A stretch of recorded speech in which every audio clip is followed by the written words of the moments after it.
Masa praksara disebut juga masa prasejarah, yaitu suatu masa manusia belum mengenal tulisan. Keberadaan kehidupan manusia di Indonesia pada masa prasejarah dapat diketahui berdasarkan peninggalan yang berupa fosil, sisa makhluk hidup yang telah membatu, dan artefak, sisa perakatan manusia yang telah membatu. Zaman praksara terbagi dalam dua periode zaman, yakni zaman batu dan zaman logam.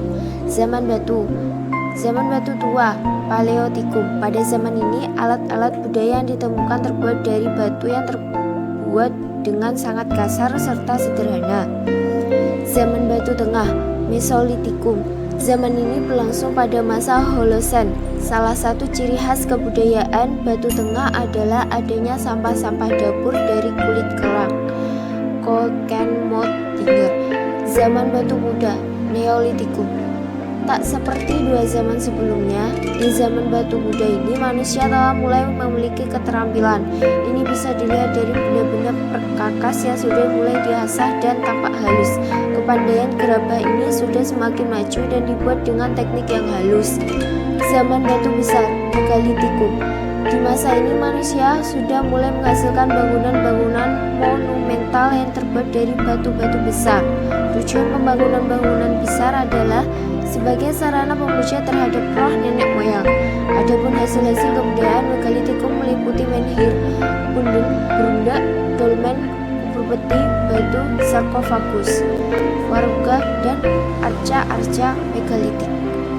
Yang kedua, zaman logam. Zaman perundakian berlangsung pada zaman logam, kira-kira sejak 500 sebelum Masehi. Disebut zaman logam karena mayoritas peralatan dari zaman ini terbuat dari perunggu lalu besi. Fosil manusia purba. Pulau Jawa menduduki tempat yang penting dalam penelitian fosil-fosil manusia purba. Penemuan pertama fosil Pithecanthropus erectus oleh Eugne Dubois dan penemuan fosil-fosil lainnya di sepanjang aliran Sungai Bengawan Solo menyebabkan Pulau Jawa terkenal di kalangan pakar kepurbakalan dunia. Homo soloensis yang merupakan spesies Homo paling tua diperkirakan hidup di Indonesia sekitar 550.000 tahun lalu dan ditemukan di dua tempat terpisah, tapi sama-sama di tepian Bengawan Solo pada tahun 1931 sampai 1933. Sementara Homo wajakensis ditemukan di Wajak Tulungagung. Homo wajakensis termasuk Homo yang paling muda, yakni hidup di Indonesia mulai 40.000 hingga 15.000 tahun yang lalu. Kedatangan nenek moyang bangsa Indonesia. Nenek moyang bangsa Indonesia termasuk dalam rumpun Austronesia. Mereka menetap di Nusantara sehingga disebut bangsa Melayu Indonesia. Perpindahan dari Yunan ke Nusantara dilakukan dalam dua gelombang. Pada masa perpindahan, gelombang kedua itulah beberapa kebudayaan yang dianggap lebih maju juga ikut mereka kembangkan di Nusantara. Kedatangan nenek moyang berasal dari bangsa Proto-Melayu, Melayu tua, dan bangsa Melayu muda, Deutero-Melayu.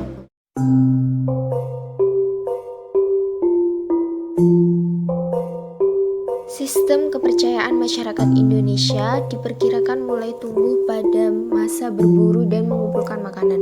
Kepercayaan ini terus berkembang pada masa bercocok tanam hingga perundakian. Selain penghormatan terhadap roh nenek moyang, ada juga kepercayaan terhadap kekuatan alam. Masyarakat praaksara menggunakan 5 komponen dari sistem religi, antara lain emosi keagamaan, sistem keyakinan, sistem ritus dan kepercayaan, umat agama, peralatan ritus, dan upacara.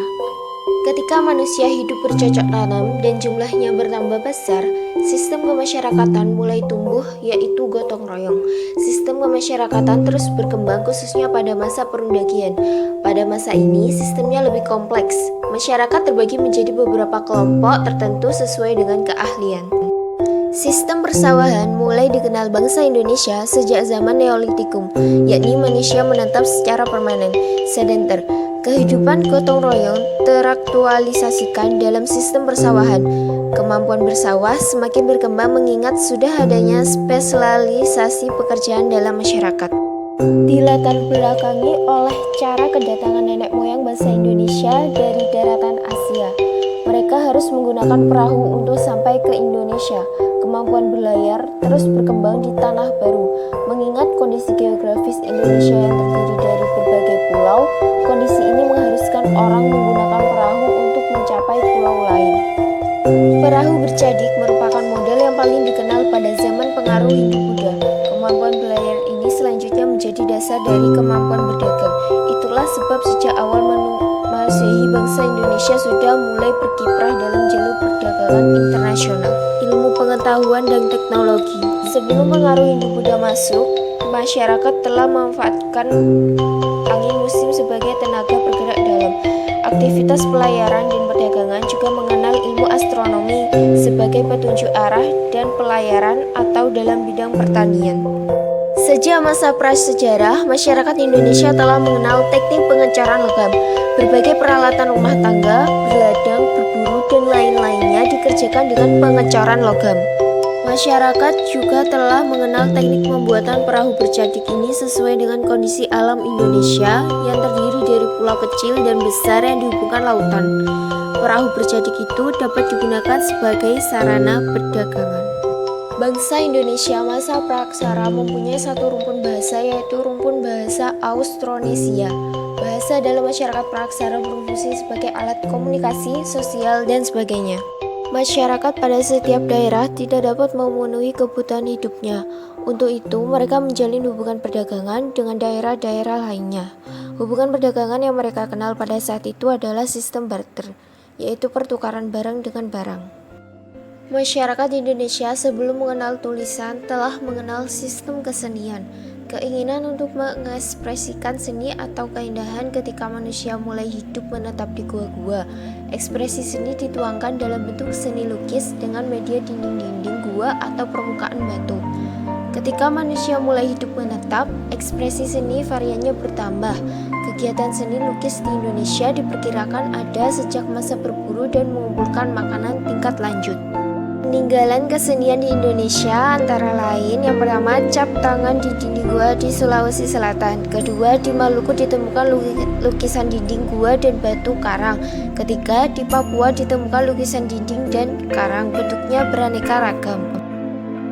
Sekian video masa praksara Indonesia. Terima kasih.